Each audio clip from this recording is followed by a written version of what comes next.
We got some football calls on the board. We'll take them. Not surprised. Thoughts on the upcoming Bears season, how you're going into this season, what your mindset is like.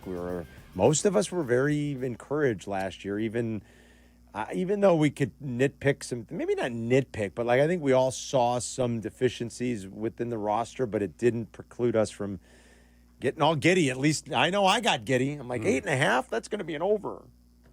Let's pound the Bears over like a real jackass. How'd that go for you? It didn't go well. Yeah. And I knew it didn't go well the minute the Hail Mary happened, Yerk. I was like, No, I didn't know a 10-game losing streak was coming. I didn't know it was going to be an epic collapse. But I didn't feel good about it. Yeah. I did not feel. I went from feeling great, all right, 5th win through 7. Now we're talking. All I need is 9.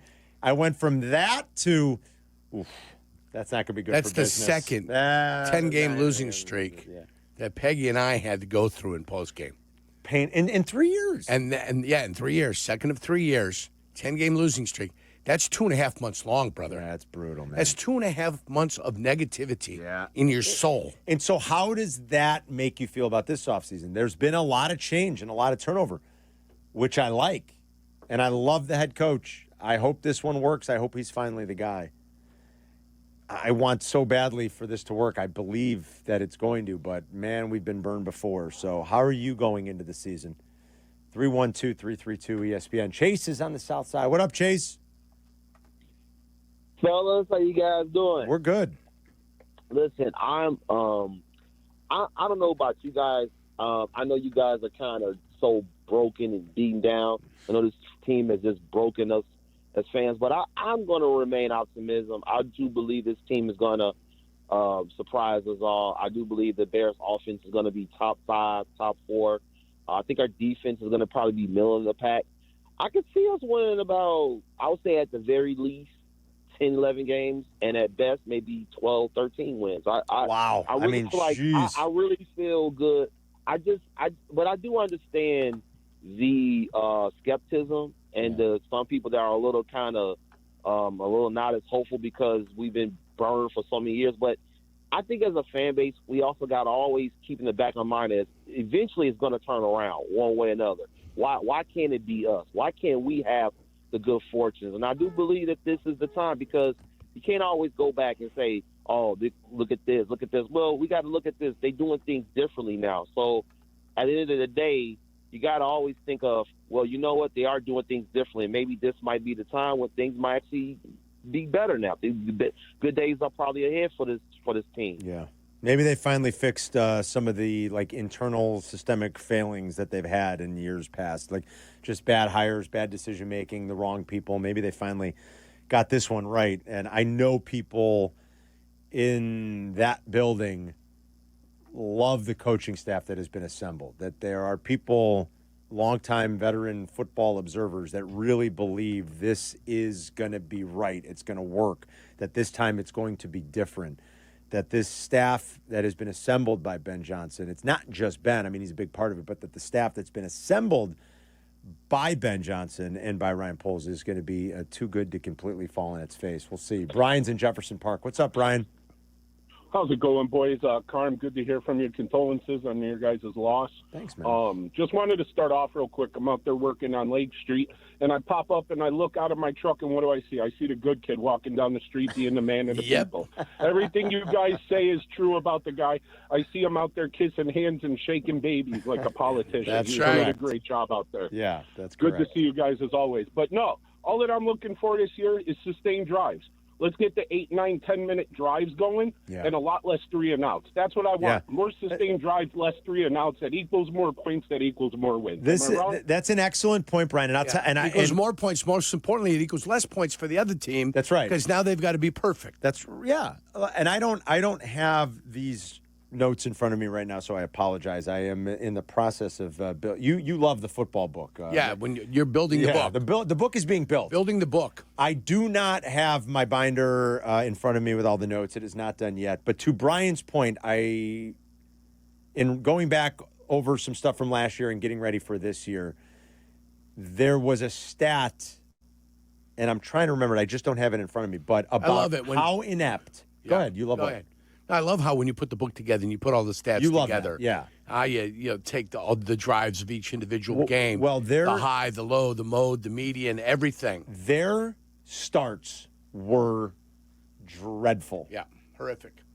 And I mean dreadful. And I can run back to the office maybe and grab them during the break just to like drive home the point. It's the football Bible. I believe they went, 17 games, 17 opening drives, right, Yerk? Yeah. I believe the Bears went 3 and out 11 times. Yeah, it's not good. If you look at their EPA in the first quarter last year. The Environmental Protection Agency. That's right, Yurko. Yes. Come on, Ben Johnson loves EPA.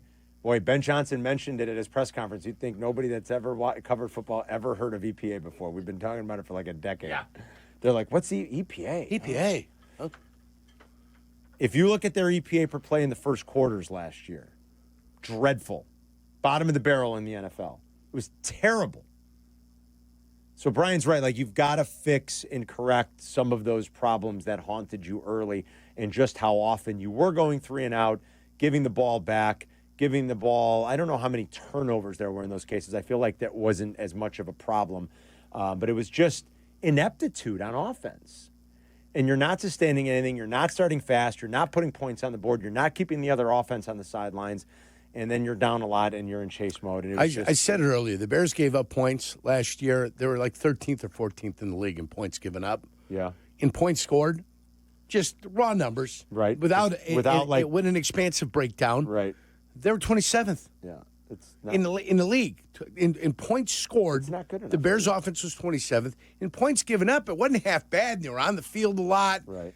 The offense was somewhat inept. And we complain about the defense all the time. We do, right? Mm-hmm. It wasn't good enough. They're not stopping the run. In 2024, they stopped the run. Or 2023, they stopped the run. In 2024, they didn't stop the run. It was 1 yard per rushing attempt worse, which means over the course of the season, it's 500 yards worse. Yeah, that's a lot. 550 yards worse. Per game, that's 30 yards worse per game. Okay? That's a problem. Right. And it's problematic. And hopefully, they're going to find a way to fix that this year. I'm going to show this to Yurko because Yurko likes this. So I just put in to the filter for EPA per play in the first quarter. Mm-hmm. Okay? So early downs, first quarter last year. And so it's listed, it's itemized, but they also always plot the graph. And Yurko's going to go ahead and tell you. See? I knew he'd like it. So there's the graph, right? And the top right is usually good, right? Yes. Far right, top right. That's what you're looking at. You got teams like the Bengals. You got Buffalo. Cardinals are there for some crazy reason. Baltimore, Green Bay, Detroit, yes. Minnesota, Tampa. The team right in the middle on the X and the Y axis is the Houston Texans. There's one outlier team on this graph. One. This outlier team is the furthest left and the furthest down. So rush EPA per play, negative 25. Drop back EB play, negative 0.4. It by far, is the worst team in the league. Yes. It's not remotely close. I'll put a picture up. This is what they would call an outlier. An outlier. So horrifically poor and so horrifically bad that they barely appear on the chart. One would have to take the chart and its viability with 31 NFL teams on it and look at it and provide a real analysis. And then you have to extend the chart out to find where the Bears are. Yeah. That's how horrific that it was. Now, I knew you'd get a kick out of that. Yeah. You love that. Like, hopefully that fixes itself just by a product of you could never be that bad again or inept again. I think that comboed with Ben Johnson's ability to scheme and call plays. There are two teams that made the playoffs that are in that bottom left quadrant. The Steelers and the Rams. And the Rams. Yeah. So it's they're not nearly as bad as the Bears. Right. Well, it's not even remotely close. I'll put a picture out. Yurko's not kidding. They're so far. Yeah, throw that out there. You guys, like, almost off the grid. It's crazy that's how inept they were. I filtered it out for downs 1, 2, and 3. You don't need fourth down on that, obviously, in the first quarter. I filtered out, I filtered it so it's just first, second, and third down in the first quarter. This is their EPA efficient. This is their efficiency, their EPA per play on offense last year. I'll put the picture out there so people can see it. Like, you've got to fix that. For the people, Carm. Put it on the gram. Got to fix that. And then on Twitter. I will. I'll do that. Put them on both.